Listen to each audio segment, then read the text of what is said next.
اب کیسے اس معاملے کو لے کر آگے چلنا ہے، ایک تو اس پر بھی میں آپ سے ہم کامنٹ لیں سر، اور اس کے ساتھ ساتھ اس سے پہلے ہم جب رشین وزٹ کی بات کرتے ہیں، دورہ روس کی بات کرتے ہیں، تو اس پر ایک تاثر یہ قائم کرنے کی کوشش چند ہفتوں سے کی جا رہی تھی کہ شاید ایک انڈیویجول ایکٹ تھا، شاید ایک بالکل خان صاحب کا فیصلہ تھا، جس طرح آپ نے ایلیبوریٹ کیا کہ یہ صرف ایک شخص کا فیصلہ نہیں ہوتا، یہ ریاست کا فیصلہ ہوتا ہے، جس پر کل خان صاحب نے کہا بھی کہ یہ میرے اکیلے کا فیصلہ نہیں تھا کہ ہم رشیا جائیں گے، یہ فیصلہ عسکری اور سول قیادت نے مل کر کیا تھا، اس پر سب آن بورڈ تھے کہ اس وقت یہ دورہ کرنا کتنا اہم تھا اور ہم خطے میں کس طرح سے پاکستان کا رول آگے دیکھ رہے ہیں، اور جس طرح جو تنازعات ہیں اس کے حل کے لیے پاکستان کیسے فیسیلیٹیٹر کا رول ادا کر سکتا ہے۔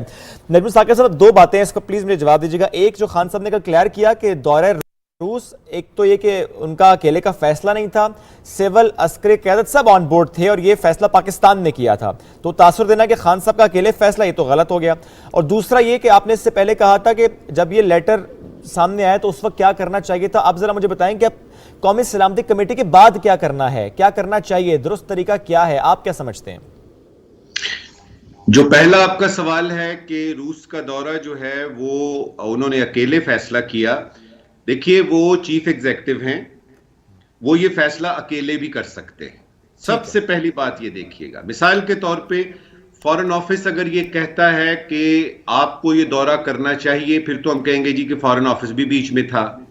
اگر آپ نے باقی سٹیک ہولڈر سے بات کر لی ہے تو ہم کہیں گے جی کہ ان کی بھی رائے شامل تھی، لیکن آپ کم از کم اس چیف ایگزیکٹو کو اتنا تو اختیار دیجئے کہ وہ اپنے ملک کے بارے میں جو فیصلہ کرنا چاہتا ہے وہ کر سکے۔ تو روس کا دورہ میرے خیال میں اگر پرائم منسٹر نے اپنے طور پہ بھی فیصلہ کیا ہے تو وہ اس کے بعد ان کا اختیار ان کے پاس ہے۔ آپ کسی وزیر اعظم کو کیسے کہہ سکتے ہیں کہ وہ کوئی دورہ نہ کرے؟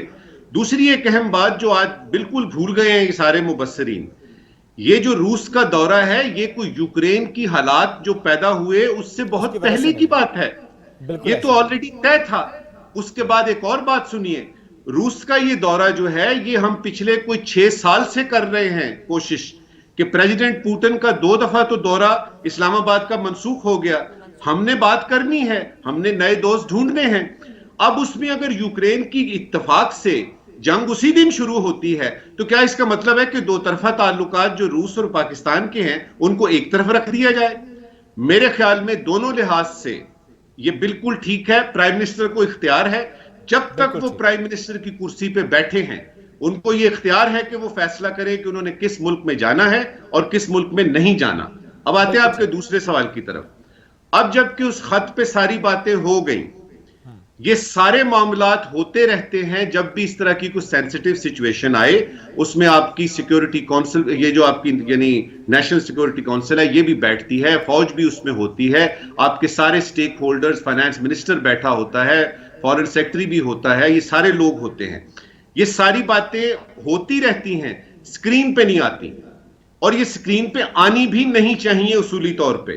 مجھے نہیں یاد پڑتا کہ دنیا کے کسی ملک میں اس طرح کے سینسیٹیو ایشوز کو آپ پورے پروسیسز کے ساتھ بتا رہے ہیں کہ جی ایسے ہوتا ہے ایسے ہوتا ہے۔ وہ بتانا ناگزیر اس لیے ہو گیا کہ وہ چیز پرائم منسٹر نے ایک جلسے میں وہ خط لہرا دیا، وہ مراسلہ لہرا دیا، اب اس کے بعد جو کچھ ہوا ہے وہ ہونا ہی تھا، وہ ناگزیر تھا۔ اب یہ ہے آپ کا جو سوال ہے زریاب اور شعیب کہ اب آئندہ آگے کیا ہوگا۔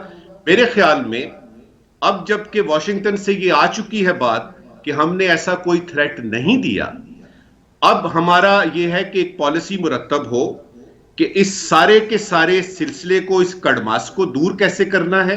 آپ نے اپنے سفیر کو، جو اس وقت تو وہ سفیر ہے ہی نہیں، اسد مجید صاحب تو وہاں سے برسل جا چکے ہیں، نئے سفیر نے چارج لے لیا ہے، مسعود خان صاحب وہاں موجود ہیں، بڑے مجھے ہوئے سفیر ہیں، ان کو آپ نے بتانا ہے کہ جی جا کے یہ غلط فہمیاں دور کیجئے اور ان کو بتائیے کہ اس طرح سے یہ صورتحال ڈیولپ ہوئی ہے۔ تو آئندہ آپ دیکھیں گے کہ اگر اس فارن پالیسی کا جو یہ مسئلہ اس وقت ہمیں نظر آ رہا ہے یہ اتنی دیر چلے گا نہیں۔ ملکوں کی جب بات آتی ہے تو اس میں اس طرح کے معاملات ہوتے رہتے ہیں، گھبرانے کی، پریشان ہونے کی ضرورت نہیں ہے، کام کرنے کی ضرورت ہے۔ اور اس وقت آپ صرف ایک کام کر لیجئے، امریکہ کو یہ امپریشن دور کر دیجئے کہ ہم اس کے ساتھ نہیں ہیں۔ آپ ان کے ساتھ نہ رہیں، کرنے کی آپ فی الحال اپنی ضرورت ہے پالیسی موجودہ حکومت کی طرف سے بھی، اور آنے والے دنوں میں بھی جو بھی ملک کے پولیٹیکل حالات جس بھی ڈگر کی جانب بڑھتے ہیں، ایک جو تاثر ہے کہ شاید ہم امریکہ کی پالیسیوں کے خلاف ہیں، وہ تاثر ظاہر کرنے کی ضرورت ہے. بہترین ایک اچھی نہ صرف تجزیہ بلکہ یوں کہ لیجیے ایک اچھے سولوشن کے ساتھ آپ نے ہمیں یہ بھی بتایا کہ پاکستان کو آنے والے دنوں میں کیا حکمت عملی تیار کرنا ہوگی. بہت شکریہ آپ کا نجم مساکر صاحب اپنا وقت دینے کے لیے. اور پاکستان اس وقت خارجی اعتبار سے بھی اور اندرونی اعتبار سے بھی اب کہہ سکتے ہیں کہ ہم ایک نازک صورتحال سے گزر رہا ہے، تو ایسے میں ملکی مفاد کے لیے جو ہے وسیع تر مفاد میں کچھ اہم فیصلے لینا اس وقت بہت ضروری ہو چکا ہے. ایسے میں خبر یہ بھی سامنے آتی ہے کہ ایک طرف تو پولیٹیکل ٹیمپریچر بہت زیادہ ہائی ہے، دوسری طرف ہم یہ دیکھتے ہیں کہ جو انٹرنیشنل انسٹیٹیوٹس ہیں ان کی طرف سے یہ کہا گیا کہ عدم اعتماد کو ملکی معیشت کے لیے نقصان دہ قرار جو ہے وہ ثابت کیا جا رہا ہے.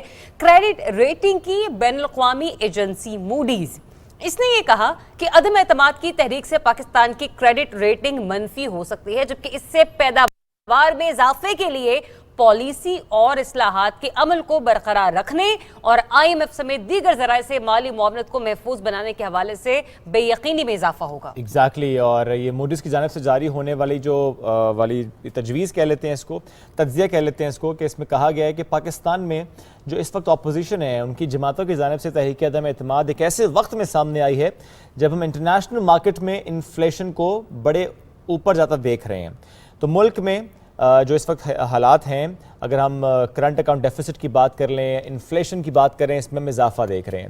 بیرونی ادائیگیوں کی بات کر لیں، اس کے محاذ پر ہم دیکھ رہے ہیں کہ خاصا مشکل کا سامنا کرنا پڑ رہا ہے. زر مبادلہ کے ذخائر میں کمی سامنے آ رہی ہے. تو یہ حکومت کے لیے بیرونی ادائیگیوں کی جو استعداد ہے اس کے حوالے سے خطرات اور خدشات میں اس سے اضافہ ہوگا. تو یہ ہم نے موڈیز سے متعلق خبر آپ سے شیئر. بڑھتے ہیں آگے، کچھ دیگر معاملات بھی ہیں، دیگر خبریں بھی ہیں، وہ شامل کرتے ہیں. آپ کو یاد ہے ہم نے چند روز پہلے بتایا بھی تھا کہ NCOC کو تحلیل کیا جا رہا ہے. تو انسداد کورونا کے لیے تشکیل دیے گئے ادارے national command and operation centre کا کل آخری دن تھا. کیا کام کیا national command and operation centre نے، اس پر ایک رپورٹ تیار کی ہے، آپ کو دکھاتے ہیں.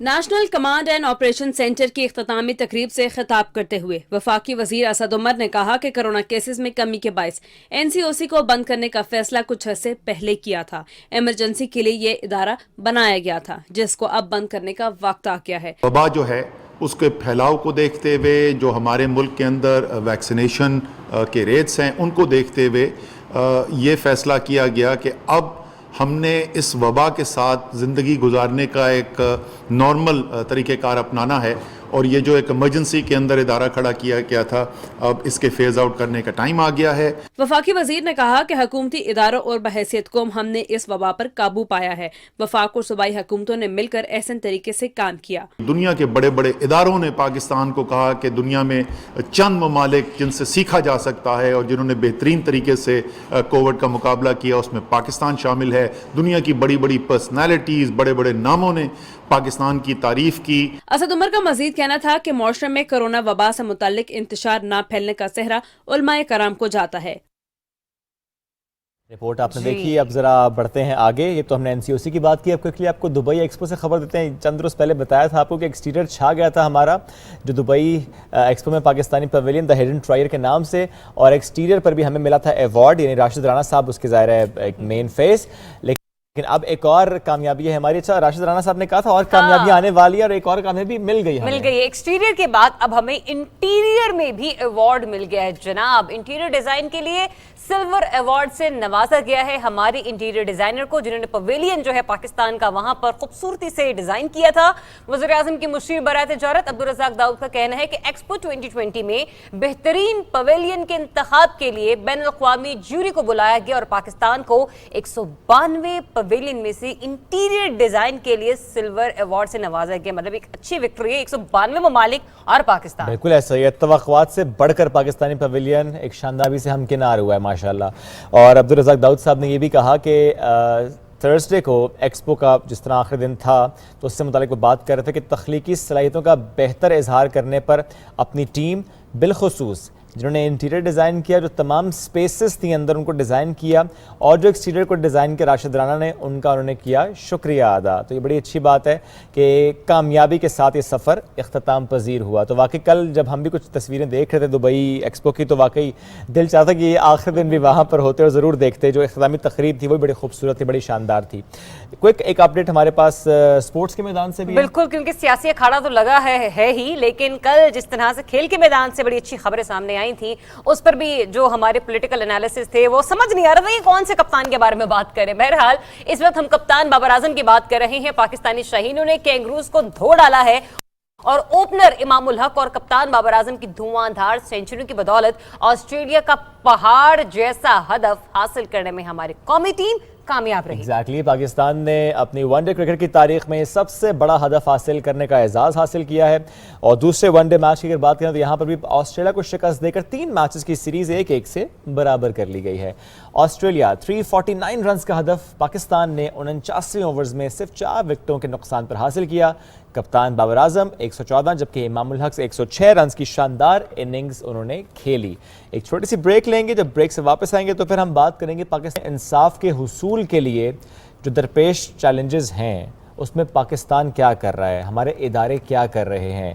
اگر کوئی کمزور ہے, اگر کوئی غریب ہے اور وہ یہ صرف اس وجہ سے انصاف نہیں حاصل کر پا رہا کہ وکیل کی فیس کہاں سے دے گا, جس کو معلوم نہیں کہ کہاں کا دروازہ کھٹکھٹانا ہے, کیسے انصاف کو یقینی بنانا ہے, یعنی اس کے لیے کیسے یقینی بنایا جائے گا, ادارے اس پر کیا کریں, اس پر بات کریں گے لیکن بریک کے بعد.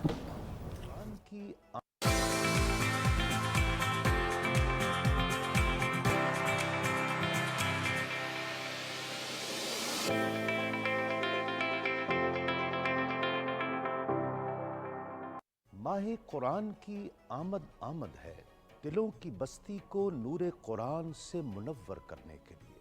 اللہ کی رحمت کے طلبگار ہو جائیں تیار. استقبال رمضان کی خصوصی ٹرانسمیشن میں ہمارے ساتھ ہوں گے معزز علماء اور محترم اساتذہ کرام. معروف نعت خواں اور قوال حضرات کریں گے روحانی کلام سے دلوں کو سرشار. بات ہوگی رمضان المبارک کی اہمیت اور فضیلت پر, ماہ رمضان کے حوالے سے تعلیم و تربیت پر, شہر مواسات کے سکھلائیں گے آداب. اس ماہ مقدس کی تیاری اور مبارک لمحات کے استقبال کے لیے دیکھتے رہیے پی ٹی وی ہوم پر روزانہ شب 9:10 پر.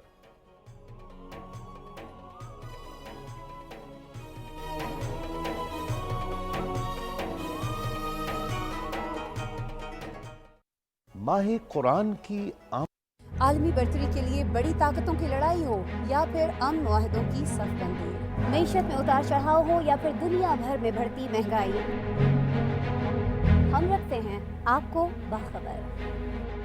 ٹیکنالوجی کی دنیا میں ہونے والی نت نئی ایجادات ہوں یا موسمیاتی تغیرات کی وجہ سے ہونے والی تبدیلیاں, علم و ادب, تحقیق و جدت, سوشل میڈیا کے نت نئے آلات یا پھر دنیا بھر سے ہوں دلچسپ و عجیب خبریں, ہم پہنچاتے ہیں آپ تک ہر خبر. میں ہوں آپ کے ساتھ آپ کی میزبان آسماء اقبال, اور ہم لاتے ہیں دنیا بھر سے خبروں اور تجزیوں کا مشتمل پروگرام دنیا کے ساتھ صرف پی ٹی وی نیوز پر.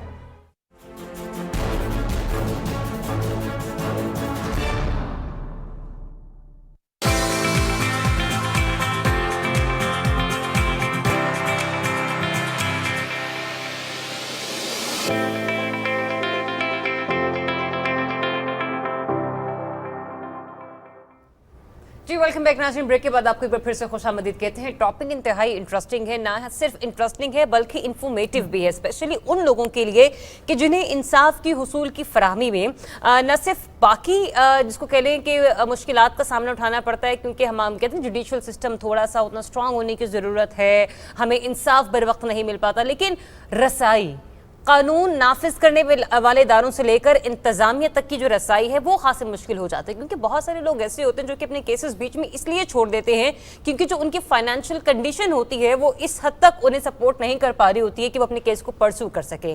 ایسے میں پاکستان میں ایک اہم جو ہے وہ انیشیٹو لیا گیا جس کا نام ہے legal aid and justice authority. جی ہاں, اس کا قیام عمل میں لایا گیا جس کا مقصد یہ تھا کہ معاشرے کے جو غریب لوگ ہیں, نادار لوگ ہیں, پسا ہوا طبقہ ہے جسے معلوم نہیں ہے ہیں, کہاں جا کے انصاف کے لیے کس کا دروازہ کھٹکھٹانا ہے, ان کا بازو بنے, ان کی مشکلات کو سنیں اور ان کا حل نکالے.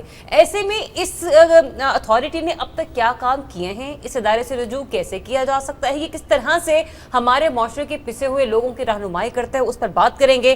آج ہمیں D G legal aid authority doctor Rahim Awan صاحب نے جوائن کیا. السلام علیکم سر, ویری گڈ مارننگ, کیسے ہیں آپ؟ الحمدللہ سر, دونوں اعتبار سے یہ پیشہ جو ہے بڑی اہمیت کا حامل ہے. ایک تو یہ کہ غریب عوام کو بر وقت انصاف کی فراہمی میں مدد کرنا, اور دوسرا یہ کہ ایسے لوگوں کے لیے اس طرح کا قیام, اتھارٹی کا قیام عمل میں آنا بھی ایک طریقے سے دیکھیں نا تو سر لغوی معنوں میں, اصلاحی معنوں میں صدقہ جاریہ ہے. سب سے پہلے یہ بتائیے اتھارٹی کام کس طرح سے کر رہی ہے؟ دیکھیں جی, اتھارٹی کے حوالے سے مسائل تو آپ نے بہت اچھے طریقے سے ماشاءاللہ بیان کر دیا, اور یہی اصل پرابلمز ہیں. ایکسیس ٹو جسٹس جو ہے وہ کافی ڈیفیکلٹ ہے, لینتھی پروسیجر ہے, ٹرکی ہے, ٹیکنیکل ہے. تو ہم نے اس میں جو ہمارا لیگل ایڈ جسٹس اتھارٹی کا ایکٹ ہے, اس نے ہمیں بڑا واسٹ مینڈیٹ دیا ہے.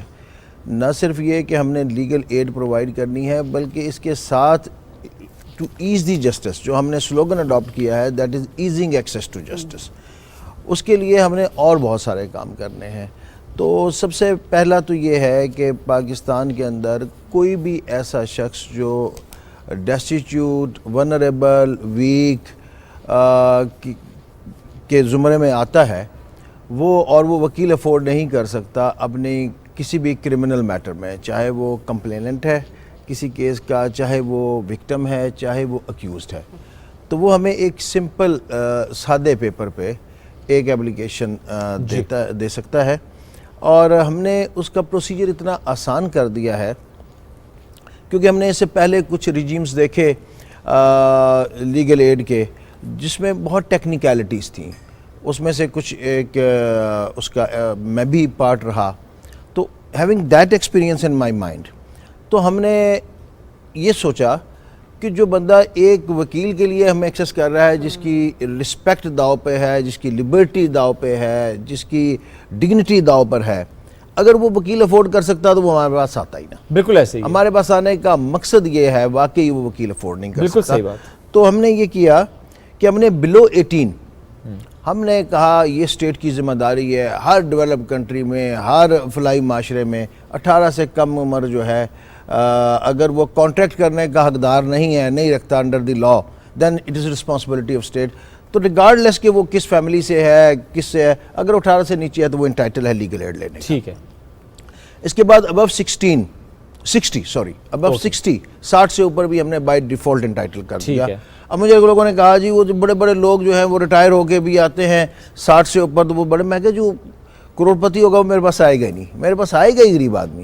تو 60 سے اوپر بھی ہم نے بائی ڈیفالٹ جو ہیں وہ انٹائٹل کر دی. بالکل ٹھیک ہے. ہم چاہتے ہیں اس کو دوبارہ بھی کہیں, بڑی اچھی بات آپ نے کر دی کہ ایک تو یہ کہ اگر 18 سال سے کم عمر کوئی شخص ہے, کوئی یعنی ہے, تو اس کو انٹائٹل ہے وہ لیگل ایڈ کے سے مستفید ہو سکتا ہے. At the same time 60 plus بھی. سر تھوڑا سا یہ بتائیں کہ رجوع کیسے کیا جاتا ہے, کوئی ٹیلی فون نمبر ہوتا ہے, کوئی ڈیسک ہے, ڈیسکس قائم کیے ہیں, کیا ہے؟ دیکھیں ہمیں ایک سمپل ایپلیکیشن, وہ تھرو فیکس آ جائے, تھرو ای میل آ جائے, تھرو واٹس ایپ آ جائے, چونکہ اٹس کوائٹ نیسنٹ ڈپارٹمنٹ, تو ہم اس کی ویب سائٹ کو بھی ایکٹیو کر رہے ہیں. ہمارا رسپانس ٹائم جو ہے وہ 1 آور ہے. اچھا, اگر آپ کو نمبر یاد ہے تو آپ میں چاہوں گا نمبر دوہرا بھی دیں. واٹس ایپ نمبر کیا ہے جس پہ کال کی جائے؟ 0313850044. ذرا ٹیم یہ نمبر نوٹ کر لیجئے گا, ہم ایک بار پھر سے ریپیٹ کروا دیتے ہیں تاکہ آپ یہ نمبر جو ہے وہ ٹیلی ویژن اسکرین پر ذرا چلا بھی دیں. سر ایک بار پھر سے اگر آپ 0313855044. ٹھیک, اس پہ ہمیں اپلیکیشن آ جائے. اسی طرح ہمیں اگر آفس ایڈریس پہ آنی ہے تو that is legal aid and justice authority, state life building number 5, 10th floor, blue area, Islamabad. بالکل ٹھیک ہے. اور اس میں جو انٹائٹلمنٹ کے حوالے سے ایک بات اور کرنا چاہتا ہوں, جو درمیان کی ونڈو ہے اس میں بھی ہم نے victim of the gender crime, woman جو ہے یا وکٹم آف جینڈر کرائم, یہ بھی ہم نے بائی ڈیفالٹ, اور اس کے علاوہ جس کی 2 لاکھ روپے اینول سے کم انکم ہے وہ بھی ہے. اور اس کو بھی ہم نے مزید آسان کر دیا کہ جو بھی کسی بھی سوشل ویلفیئر پروگرام میں رجسٹرڈ ہے, زکوٰۃ میں, بیت المال میں, احساس میں, وہ بھی انٹائٹلڈ ہے.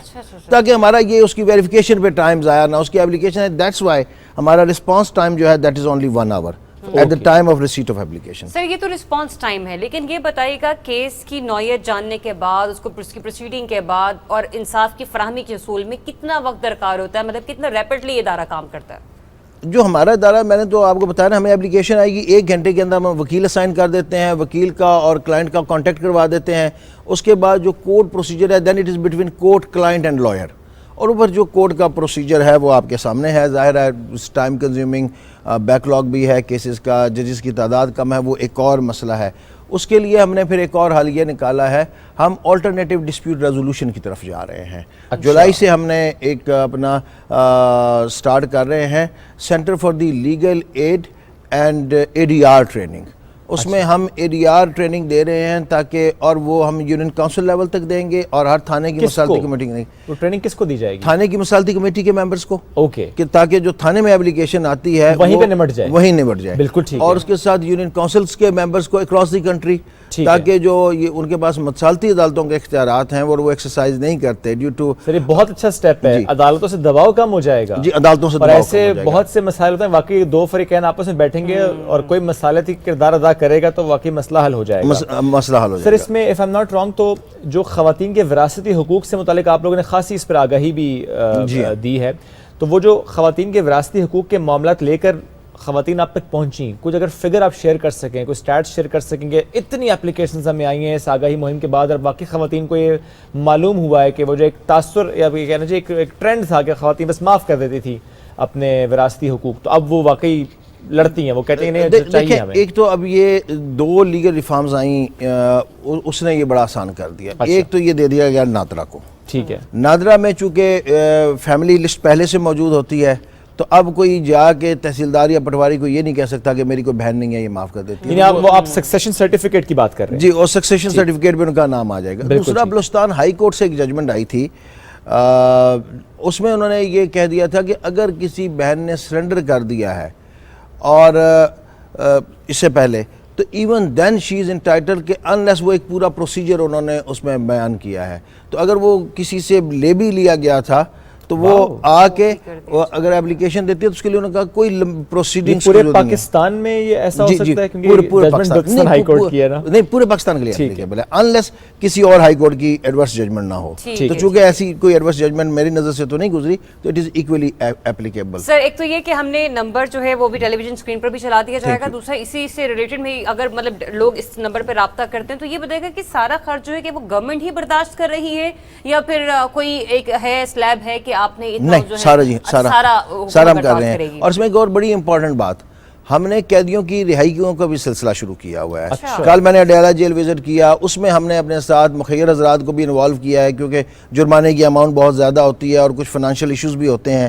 تو کل ہم نے 4 قیدی وہاں سے رہا کروائے. ایک قیدی 8 سال بعد رہا ہوا جو due to non payment of fine, that جو ہے وہ he was behind the bar arrested تھا.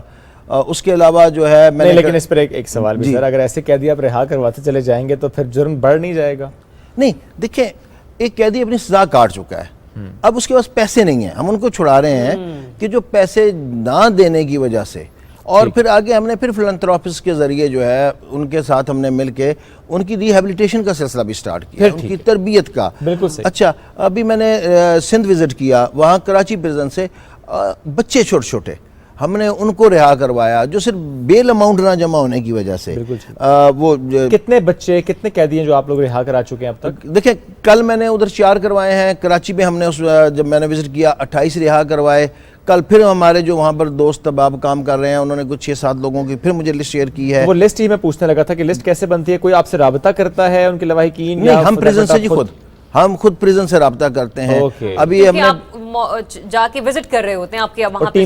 جی، 2 چیزیں، ایک تو ہم وزٹ کرتے ہیں، دوسرا ہم انہیں کہتے ہیں کہ آپ ہمیں ریگولر بیسس پہ یہ لسٹ اپ ڈیٹ کرتے رہیں. اچھا، کیونکہ اور بھی مخیر حضرات اس میں بڑا رول جی، تو وہ ہمیں وہ بتاتے ہیں تو پھر ہم اپنا فنڈ دیکھ لیتے ہیں، مخیر حضرات کو دیکھ لیتے ہیں، پھر ہم اس میں سے دیکھ لیتے ہیں کہ یہ کون سے ہیں. اس میں باقاعدہ ہینیس افینسز کو بھی سامنے رکھتے ہیں.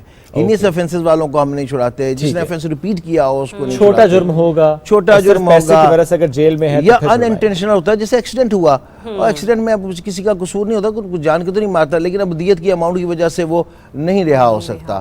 تو اس طرح کے کیسز میں تو یہ اب یہ سلسلہ ہم نے شروع کیا ہوا ہے، اور انشاءاللہ ابھی I'm going to visit Lahore اور ادر پریزنس کو، تو ہم ریگولر بیسس پہ یہ پریزنرز کی لسٹ لے کے اس کو سکرونائز کر کے ہم وہ سر پریزنرز کی صوبائی سطح پر دیکھیں ہم لوگ تمام صوبوں میں اور وفاقی سطح پر کتنے ادارے ہیں ٹوٹلی جو کہ اس پہ کام کر رہے ہیں، اور آپ کے کتنے وکلا ہیں جو اس پروسیکیوشن عمل میں آپ لوگوں کے ساتھ؟ ہمارے پاس اس وقت 500 وکلاء کا پینل ہے اکراس دی کنٹری، اور اس میں ابھی اضافہ بھی ہو رہا ہے کیونکہ ہمارے ساتھ کچھ والنٹیئر لائرز ہیں، کچھ ظاہر ہے ہم جو وکلاء ہیں ان کو ہم پے کرتے ہیں، اور یہ ابھی سلسلہ ہمارا بڑھتا جا رہا ہے. اور ابھی وہ جو میں نے آپ سے بات کی تھی ADR والی، اس میں ہم اپنے وکلاء کو بھی ٹرین کریں گے.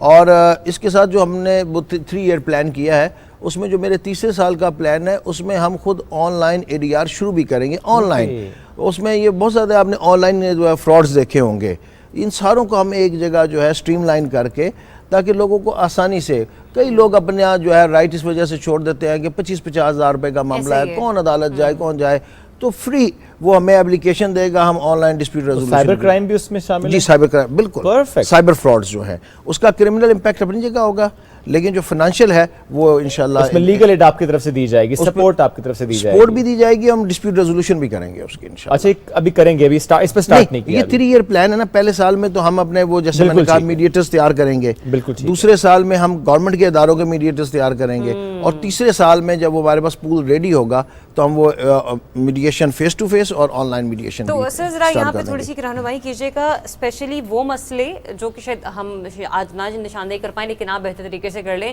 خواتین ان کا زیادہ شکار ہوتی ہیں، لیکن چونکہ وہی پیسے کا معاملہ ہے یا پھر معلوم نہیں ہے کہ کہاں جانا ہے، کہ ان معاملات میں خواتین بآسانی اس ادارے سے رجوع کر سکتی ہیں. دیکھیں ابھی تو جو ہمارا یہ مینڈیٹ ہے یہ تو ہے تمام کرمنل افینسز کا، ٹھیک ہے، لیکن ابھی کچھ امینڈمنٹس بھی آئی ہیں، وہ پارلیمنٹ کے سامنے ہیں.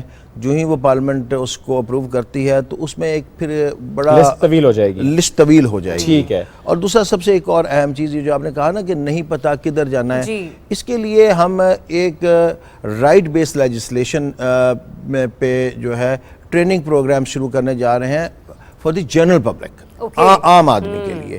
اور we are going to start from the schools. بچوں ہم اویئرنیس کیمپین بھی کہہ سکتے ہیں. اویئرنیس کیمپین، اور اویئرنیس کیمپین نہیں ہوگی کہ ایسے کہ جیسے کچھ بینر لگا دیے اور گیا 1 گھنٹے کا سیمینار کر کے. ہم ایک ٹریننگ مینول بنا رہے ہیں. اس ٹریننگ مینول پہ ہم نے باقاعدہ اپنے گروپ بنا لیے ہیں کہ اسکول کے بچوں کا کس لیول کا ہوگا، کالج کا کس لیول کا ہوگا، عام لوگوں کی طرف جب ہم جائیں گے ولیجز میں تو وہ کس طرح کا ہوگا. اس میں ہم 3 چیزوں کو فوکس کر رہے ہیں.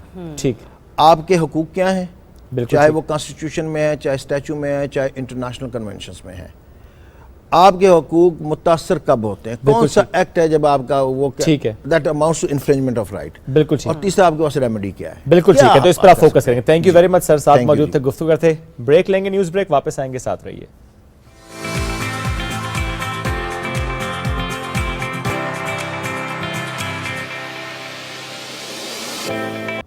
ہیڈ لائنز آپ جان چکے ہیں. بلدیاتی انتخابات کے نتائج آنے کا سلسلہ جاری ہے. غیر حتمی غیر سرکاری نتیجہ آ رہا ہے. ذرا آپ کو اس پہ اپڈیٹ بھی دے دیتے ہیں کہ پاکستان تحریک انصاف کو یوں لگتا ہے کہ وہاں سے اعتماد کا ووٹ ملا ہے. اس کو بالکل اس طرح سے لیتے ہیں جو کہ ظاہر بلدیاتی انتخابات آئندہ آنے والے جو حالات ہیں ان کی سمت کا تعین کر رہے ہیں.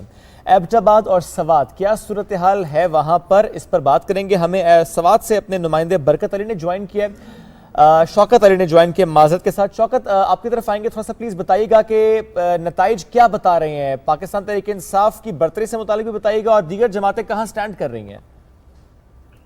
جی اس وقت تک جو پوزیشن ہے، انتخابات انتہائی منظم طریقے سے ہوئے، کسی قسم کا ناخوشگوار واقعہ پیش نہیں آیا. جی اس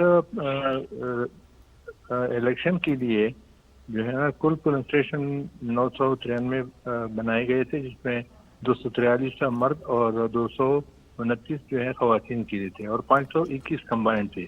رجسٹر ووٹر کی تعداد 14,07,948 ہے. 7 لاکھ مرد ہیں اور 6,23,000 سے زائد جو ہے نا وہ خواتین ہیں. اس میں چند 182 پولنگ اسٹیشن حساس بھی تھے. بہرحال ابھی تک کا جو رزلٹ ہے ہمیں الیکشن آفس سے ملے ہیں، ان میں تاریخی انصاف کو واضح برتری حاصل ہے. منگورہ جو ہے یہ مرکزی شہر ہے اور دارالخلافہ ہے ملکن ڈویژن کا.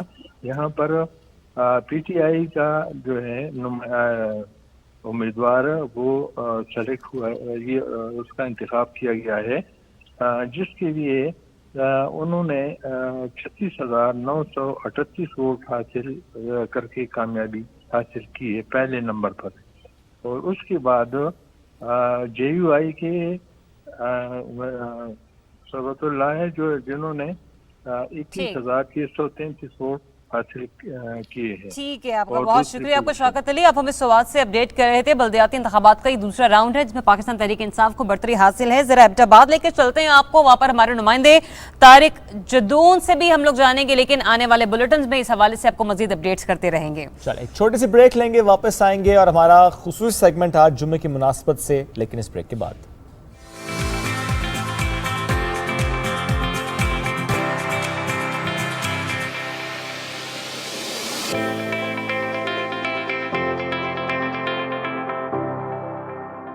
ندیاں پار پار کر کے ٹکڑے چار چار کر کے وہ چلی کہیں دور کہیں. The intelligent 7-seater Glory 580 Pro, as big as your happiness.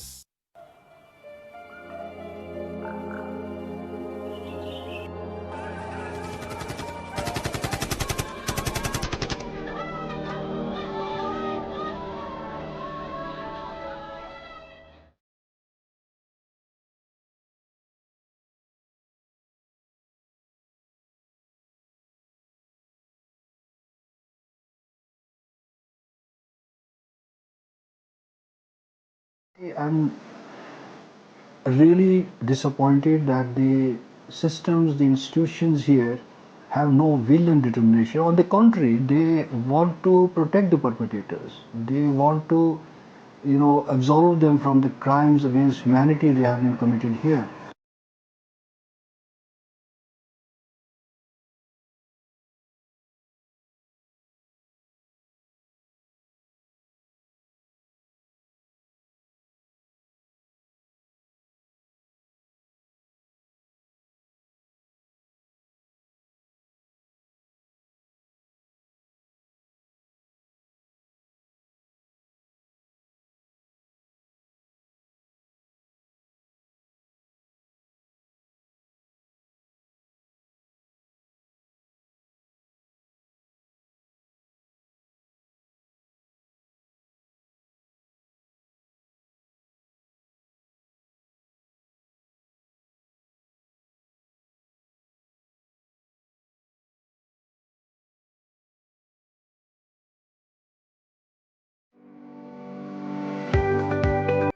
They achieved their UN climate action goals, which calls for urgent actions to combat climate change 10 years before the deadline. It's not America, the UK, or Australia. It's Pakistan!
Welcome back after the break. جس طرح ہم نے break پر جانے سے پہلے ذکر کیا کہ رمضان کی آمد اور ظاہر جمعے کی مناسبت سے بھی ہماری کوشش ہوتی ہے کہ رہنمائی کچھ ہماری بھی ہو اور کچھ اس سیٹ کے توسط سے ہم سب کر پائیں ایک دوسرے کی.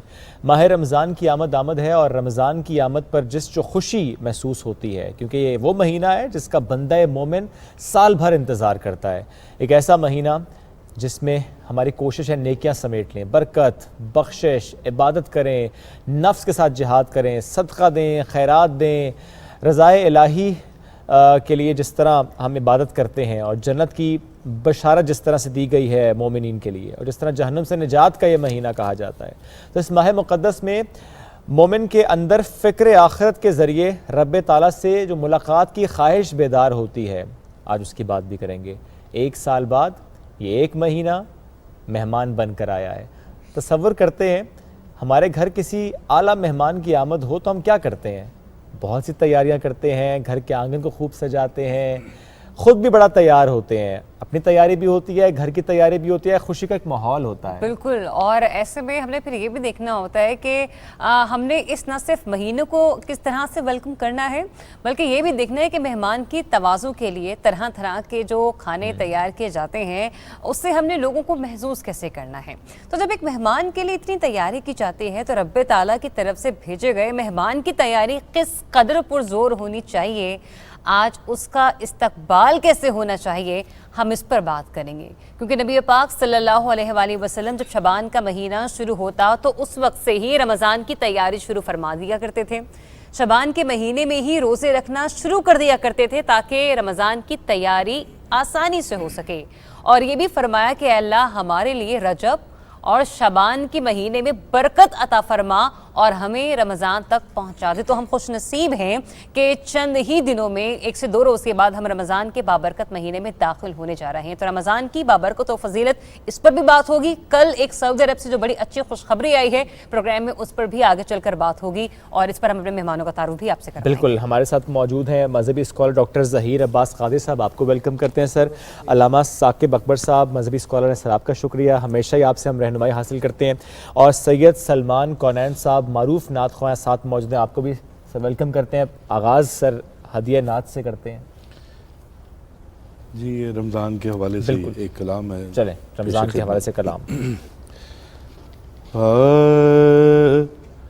چھا گئی رحمت کی چادر ماہ رمضان سبحان اللہ سبحان اللہ. چھا گئی رحمت کی چادر ماہ رمضان آ گیا, ہو گئی خوشحالی گر گر ماہ رمضان آ گیا, چھا گئی رحمت کی چادر ماہ رمضان آ گیا. لے کے انعام الہی مومنوں کے واسطے, لے کے انعام الہی مومنوں کے واسطے, کرنے جانو دل منور ماہ رمضان آ گیا, کرنے جانو دل منور ماہ رمضان آ گیا. اور علامہ صاحب شعر سنیے کہ ماشاءاللہ ماشاءاللہ. ساتیں ہیں سحری کی افطار کی ہیں برکتیں, ساتیں ہیں سحری کی افطار کی ہیں برکتیں ہے بڑی تسکین میسر ماہ رمضان آ گیا ہو گئی خوشحالی گھر گھر ماہ رمضان آ گیا چھا گئی رحمت کی چادر ماہ رمضان آ گیا سبحان اللہ صبر کی دن کو مشقت شب تراویح کی بہار روح کی راحت کا محور ماہ رمضان آ گیا. اور بہت خوبصورت شعر کے لے کے پھر نور شب قدر اور لطف اعتکاف لے کے پھر نور شب قدر اور لطف اعتکاف کرنے ایمان کو معطر ماہ رمضان آ گیا. اور کیا شان بیان کی میرے مولا کی. آپ فرماتے ہیں کہ ماشاءاللہ ماشاءاللہ ابتدا ہے آخری عشرے کی یوم مولا سے ابتدا ہے آخری عشرے کی یوم مولا سے پھر سجے گی بزم حیدر ماہ رمضان آ گیا پھر سجے گی بزم حیدر ماہ رمضان آ گیا. اور مقطع سنیے کہ رحمت و بخشش بھی شاہد اور جہنم سے نجات رحمت و بخشش بھی شاہد اور جہنم سے نجات اب ہمیں ہو رنج کیوں کر ماہ رمضان آ گیا ہو گئی خوشحالی گھر گھر ماہ رمضان آ گیا ماہ رمضان آ گیا چھا گئی رحمت کی چادر ماہ رمضان آ گیا. سبحان اللہ سبحان اللہ. جزاک اللہ سید سلمان کونین صاحب. خوبصورت میں کہوں گا اس کلام کا انتخاب. اور ظاہر ہے جس طرح آج اس محفل سے ہم نے ایک خوبصورت انداز سے ابتدا کی کہ آ گیا رمضان, کیونکہ آیا ہی ہے اب تو رمضان. 1-1.5-2 دن کی بات ہے. ہمارے مذہبی اسکالر ساتھ موجود ہیں. چونکہ نہ طریقہ آتا ہے ہمیں نہ سلیقہ آتا ہے ہمیں, گناہ گار ہیں ہم نہیں جانتے کہ رحمتوں بھرا برکتوں بھرا مہینہ آ رہا ہے اور کیسے اس کا استقبال کرنا ہے. کچھ کوتاہیاں ہم سے اس ضمن میں بھی ہو جاتی ہیں کہ نئے آنے والی نسل کو بھی اس طرح سے سمجھا نہیں پا رہے, اپنے عمل سے سکھا نہیں پا رہے کہ جو مہینہ آ رہا ہے اس کا استقبال کیسے کرنا ہے. کتنا ضروری ہے ہم بڑوں کا کہ استقبال کا انداز وہ ہو کہ آج بچے ہم سے سیکھ پائیں, کیونکہ ان بچوں نے کل کو بڑا ہو کے یہ سکھانا ہے کہ ماہ رمضان کا استقبال کیسے ہوتا ہے. جو کلام آپ نے پڑھا اس سے سیکھنے لائق یہ بات ہے. اور شعیب اس میں میں چاہوں گی کہ ہم سب سے پہلے اس روز سے سٹارٹ کریں کہ جب ماہ رمضان کا چاند دیکھا جاتا ہے, کیونکہ ایک طرف ہم لوگ تیاریوں میں مصروف ہوتے ہیں, گروسری سٹورز میں ہوتے ہیں, جا کر خریداری کرے تو جو کہ بہت اچھی بات ہے, ایسا کرنا بھی چاہیے, لیکن وہ چاند جو برکتوں والا ہے اس کے بعد ایک مسلمان کا رویہ کیا ہونا چاہیے؟ کیا کیونکہ بہت سی روایات میں ایسا ہے کہ آپ حاجت کے نوافل اپنے لیے ادا کریں کھلے آسمان کے نیچے، تو ایسے میں آپ کی حاجات کی قبولیت کس طرح سے ہوتی ہے؟ علامہ ثاقب صاحب، میں چاہوں گی کہ سب سے پہلے آپ اس پر روشنی ڈالیں کہ جب ہم لوگ ماہ رمضان کا چاند دیکھیں تو اس کے بعد کیا طریقہ ہونا چاہیے، سنت کیا رہی ہے، پہلا ریاکشن کیا ہونا چاہیے ایک مسلمان کا؟ بسم اللہ الرحمن الرحیم. ایک تو میں آپ کو مبارکباد پیش کرتا ہوں کہ آپ نے سب پر سبقت لی ہے استقبال رمضان مبارک کی، جو ہے وہ اس کی ٹرانسمیشنز کی، اس کے ذکر کی. ماشاءاللہ یہ سعادت ہے. دوسری بات یہ ہے کہ خود نبی پاک نے ایسے تیار کیا ہے ہمیشہ صحابہ کرام کو، اپنے اہل بیت کو. آپ نے سوال کیا کہ تم کیسے استقبال کرو گے اور وہ تمہارا کیسے استقبال کرے گا، یعنی ایسے تیار کرنا آپ کا اپنے صحابہ کو. پھر انہوں نے پوچھنا کہ یا رسول اللہ یہ آپ کس کے بارے میں کہہ رہے ہیں؟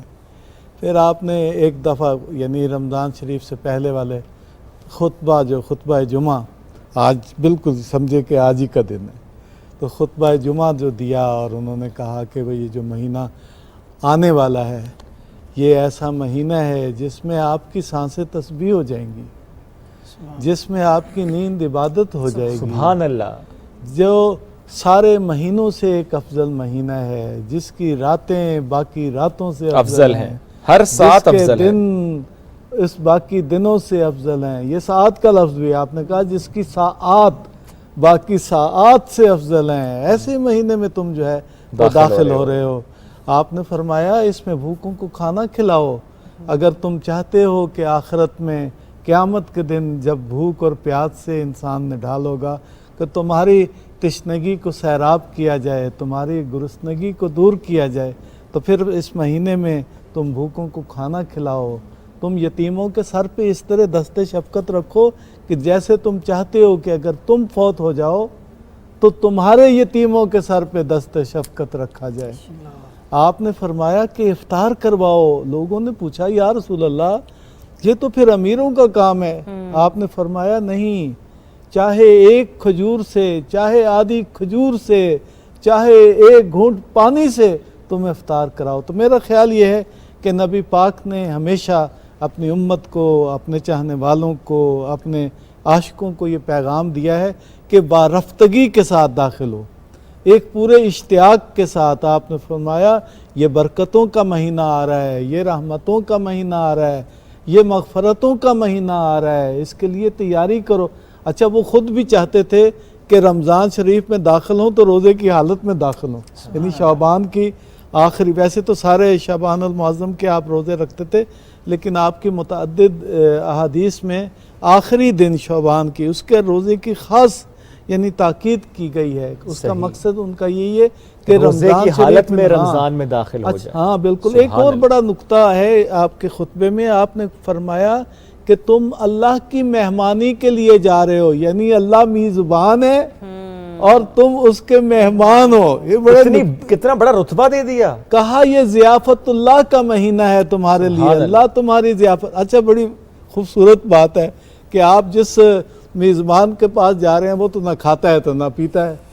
اچھا روزہ رکھوا کے وہ اسے آپ کو اپنے جیسا بنا لیتا ہے. جی بالکل ایسے ہی، بالکل ایسے ہی. روح کی بالیدگی جب انسان کو حاصل ہوتی ہے، ایک حدیث میں فرمایا نا کہ تم اپنے اندر اللہ کی خدائے بے عدیل کی صفات پیدا کرو. یہ روزہ ہے. آپ یہ دیکھیں یہ وہ مہینہ ہے کہ جس میں اللہ نے قرآن حکیم کو نازل کیا. اللہ نے فرمایا شہر رمضان الذی انزل فیہ القرآن ھدی للناس وبینات من الھدی والفرقان. یہ ساری انسانیت کی ہدایت کا جو یہ سرچشمہ ہے اس میں نازل.